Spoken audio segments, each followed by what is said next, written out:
action. Wait, what should I do with my hands? Have you ever been like, boy howdy, I sure do love the Avengers, but I don't like how I got to know all the characters? Well, now I've got a movie for you. The Eternals has some of Marvel's most interesting lore wrapped up in a dumb cinematic experience. I don't know who wrote it, but it's a guy who was super confident he could convert the Marvel Silmarillion into one movie. Like, Reggie Gigos makes his on-screen appearance, even though I question the scale of that guy or his ability to exist near the Earth without catastrophically affecting the Earth. But, this is a small thing, but if the Eternals were made by the Celestials, then what is the advantage of a deaf Eternal? Like, all it does is give her an extra step in communication.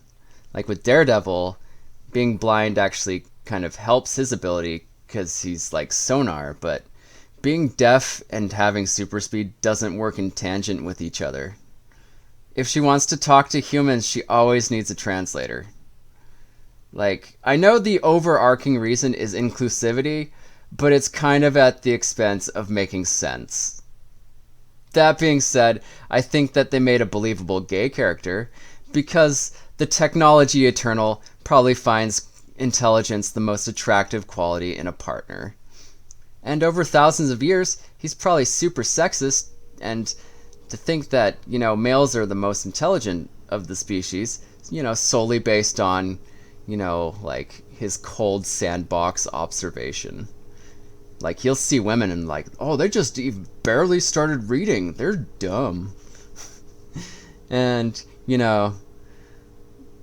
I do like how Sassy Circus, the Asian Eternal, had the best disguise for blending in with the humans for decades. Like, if you told me that woman was either 20 or 50, I would believe you.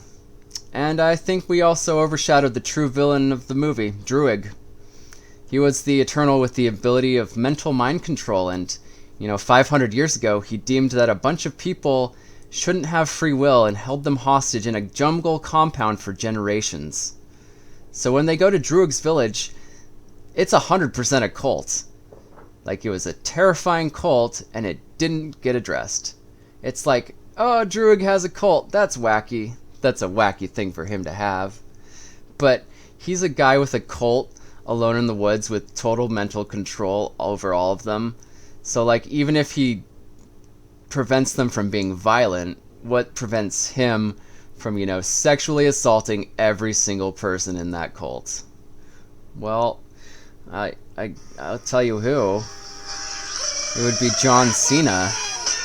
Back from a dead meme and into our hearts. Catch him in my newest fanfiction, John Cena versus Druig versus Predator.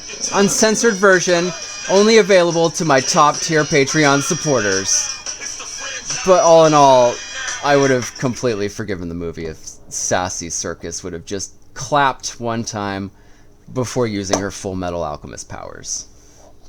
Like, she has all the powers of Edward Elric, and she hasn't clapped once before using them. So yeah, all in all, 10 out of 10, perfect movie, wouldn't change a thing.